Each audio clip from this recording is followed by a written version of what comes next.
Assalamualaikum warahmatullahi wabarakatuh. Syukur alhamdulillah kawan-kawan sekalian, kita masih diberikan kesempatan oleh Allah Subhanahu wa taala, Tuhan pencipta dan pemelihara semesta alam dan segala isinya. Kawan-kawan sekalian, kali ini kita akan menyampaikan sebuah uraian dari Maulana Muhammad Ali di dalam Al-Quran Suci atau The Holy Quran, yang atau merupakan terjemahan dan tafsir dari tafsir Al-Quran Al-Karim yang ditulis oleh Maulana Muhammad Ali ini. Saudara, sepintas saja saya ingin sampaikan bahwa Maulana Muhammad Ali adalah seorang pemikir dari India, seorang ulama besar dari India yang beraliran Ahmadiyah. Namun di Ahmadiyah, beliau ini berasal dari Ahmadiyah Lahore, bukan Ahmadiyah Kadian. Lahore di India yang dianggap lebih moderat dibanding Ahmadiyah Kadian. Karena itu nanti kita akan lihat pandangan beliau tentang surat, khususnya surat Al-Fatihah.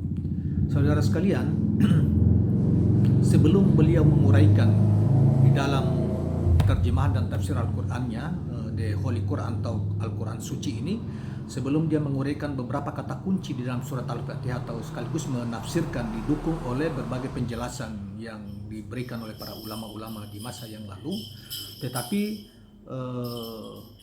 ada pengantar tentang surat Al-Fatihah yang dikemukakan semacam risalah pengantar menuju ke tafsirnya. Karena itu pada kesempatan pertama ini kita akan membacakan risalah pengantarnya di video kali ini, dan nanti kita akan membuat video yang lain yang berkaitan dengan beliau ini, khusus penjelasan atau tafsir beliau terhadap beberapa kata kunci di dalam surat Al-Fatihah itu dan kedudukannya. Nah, baiklah kawan-kawan sekalian, kita akan langsung membacakan risalah pengantar beliau tentang surat Al-Fatihah ini atau surat pembuka dalam Al-Quran. Saudara, Al-Fatihah atau pembukaan dikenal pula dengan berbagai nama lain. Dalam Al-Quran sendiri surat ini disebut minal matsani, atau 7 ayat yang acap kali diulang-ulang, seperti terdapat dalam Al-Quran surat 15 ayat 87. Karena 7 ayatnya selalu diulang oleh setiap orang Islam dalam salatnya, surat ini disebut juga sebagai Fatihatul Kitab atau pembukaan kitab dalam disebut sebagai pembukaan kitab di dalam satu hadis yang berbunyi sebagai berikut: salat tidaklah sempurna jika tidak membaca Fatihatul Kitab atau surat pembuka. Itu sebabnya mengapa surat ini disebut suratus salat atau surat tentang salat.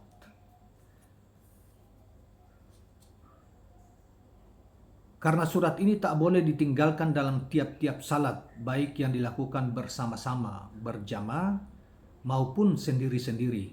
Surat ini disebut pula suratul doa atau surat doa, karena seluruh surat ini adalah doa ataupun permohonan kepada Tuhan yang Maha Agung. Surat ini disebut pula Ummul Kitab atau induk kitab, karena surat ini mengandung seluruh Quran. Seakan-akan surat ini adalah ikhtisarnya. Nama lain yang diberikan kepada surat ini adalah pujian atau pernyataan terima kasih, landasan, barang berharga, keseluruhan yang mencukupi, yang menyembuhkan, dan obat. Al-Fatihah berisi 7 ayat dalam satu ruku dan diturunkan di Makkah, tak sanksi lagi termasuk golongan wahyu permulaan. Kenyataan menunjukkan bahwa Al-Fatihah adalah bagian amat penting di dalam salat kaum muslimin sejak dari zaman permulaan.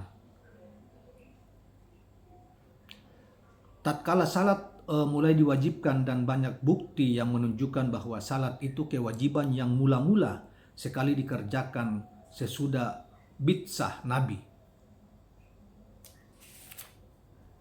Fakta ini bukan saja disebutkan di dalam wahyu permulaan seperti surat 73, melainkan banyak pula peristiwa sejarah yang menunjukkan bahwa salat itu dikerjakan oleh para pemeluk Islam yang paling permulaan.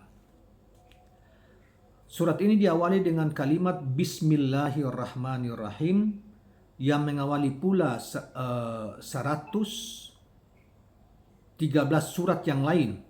Maksudnya kalimat Bismillahirrahmanirrahim itu mengawali pembacaan 113 surat yang ada di dalam Al-Quran. Ya, totalnya 114, tetapi di mengawali 113 surat itu diawali dengan kata Bismillahirrahmanirrahim. Kemudian terkecuali ada satu surat, nanti ada penjelasannya. Terkecuali satu surat, yaitu surat ke-9, tetapi di tengah-tengah suatu surat, yaitu di dalam surat Al-Quran surat 27 ayat 30, di sana dicantumkan kalimat basmalah. Dengan demikian kalimat itu tercantum keseluruhannya ada 100 di 114 surat atau 114 kali di dalam Al-Quran suci. Selain itu kalimat itu digunakan seluas-luasnya di kalangan umat Islam, sehingga kalimat itu merupakan kalimat pertama yang dipelajari oleh putra-putra Islam. Putra-putri Islam, dan di dalam kesibukan sehari-hari, Bismillah merupakan kalimat pertama yang diucapkan oleh orang Islam. Bismillah adalah inti surat Al-Fatihah, sebagaimana Al-Fatihah adalah inti Al-Quran suci.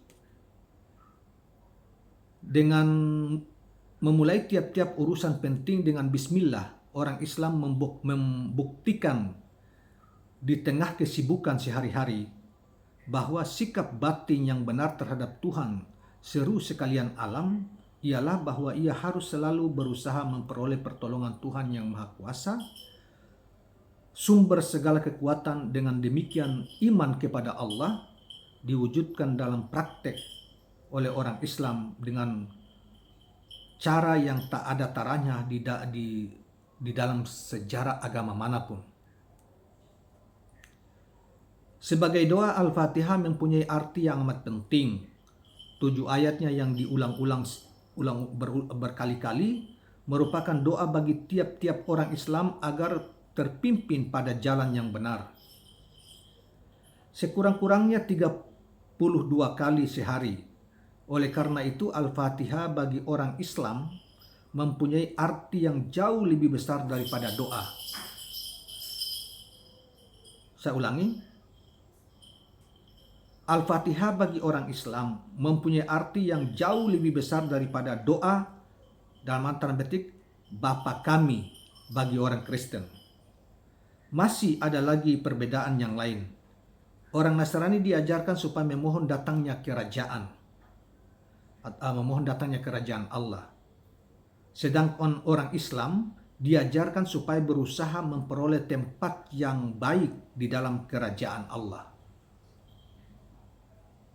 atau di dalam kerajaan itu. Sedang orang Islam yang sebetulnya sudah datang, yang tak sangsi lagi bahwa datangnya Nabi suci Muhammad SAW adalah datangnya kerajaan Allah itu, yang kedatangan beliau diajarkan oleh Nabi Isa kepada para murid-muridnya, kepada murid beliau sebagai berikut. Ini ya, kutipan Injil Markus 1:15. Waktunya sudah sampai, kerajaan Allah telah dekat.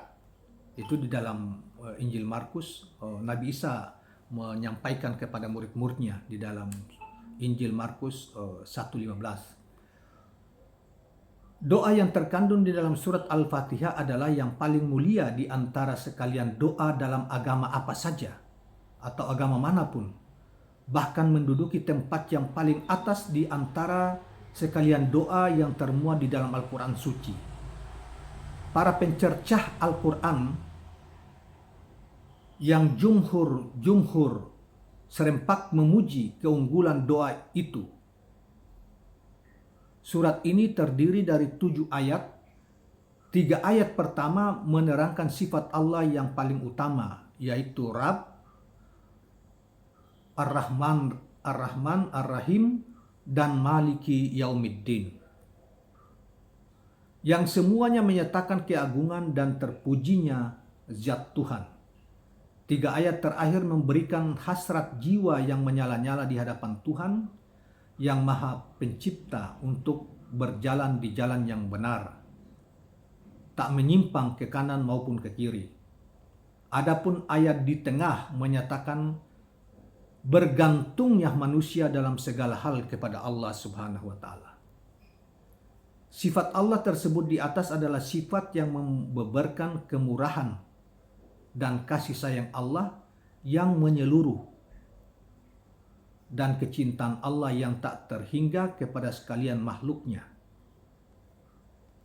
Adapun cita-cita yang paling tinggi yang dapat dicapai oleh manusia, yakni jalan yang benar, jalan yang penuh kenikmatan, dan jalan yang tak ada rintangan sama sekali. Jadi pandangan picik seakan-akan Allah, jadi pandangan picik seakan-akan Allah itu Tuhannya bangsa tertentu saja, lenyap sama sekali oleh pernyataan bahwa pemberian dan kecintaan Allah kepada sekalian umat, bahkan kepada sekalian makhluk di dunia adalah sama. Sebaliknya manusia harus mencita-citakan keluhuran rohani yang telah dicapai oleh mereka yang telah dikaruniai nikmat Allah, yaitu para nabi, orang-orang tulus atau siddiqin, para syuhada, dan orang-orang yang lurus atau salihin. Orang akan sia-sia membuka lembaran kitab suci lain untuk menemukan sesuatu yang mendekati angan-angan luhur dan mulia yang terkandung di dalam surat Al-Fatihah ini. Sebagaimana telah kami terangkan, Al-Fatihah adalah inti Quran suci. Al-Quran adalah kitab yang menyatakan keagungan Allah dan mengajarkan jalan yang benar kepada umat manusia. Dan dua tema ini dinyatakan sepenuhnya dalam surat Al-Fatihah. Ajaran pokok agama, sifat Allah yang paling utama yang menjadi dasar sifat Allah yang lain, hubungan antara manusia dengan Khalik atau Sang Pencipta, semuanya tersimpul di dalam 7 ayat pendek surat Al-Fatihah yang mengagumkan itu. Sebagai puncaknya, surat itu dibuka dengan konsepsi yang amat luas tentang rububiyah Allah Subhanahu wa Ta'ala atau ketuhanan Allah Subhanahu wa Ta'ala sebagai persaudaraan umat manusia yang bahkan keesaan sekalian makhluk, karena keesaan makhluk hanyalah akibat belaka dari keesaan Sang Pencipta Allah Subhanahu wa Ta'ala. Kawan-kawan sekalian, inilah risalah pengantar yang tadi saya katakan dari Maulana Muhammad Ali sebelum beliau masuk ke tafsir, menafsirkan beberapa kata-kata kunci di dalam surat Al-Fatihah. Risalah pengantar tentang surat Al-Fatihah. Kawan sekalian, mudah-mudahan bermanfaat dan kita kembali mendapat tambahan pengetahuan melalui bacaan risalah ini di video ini. Dan sebelum kita akhiri, jangan lupa subscribe, share, dan like channel ini. Terima kasih. Assalamualaikum warahmatullahi wabarakatuh.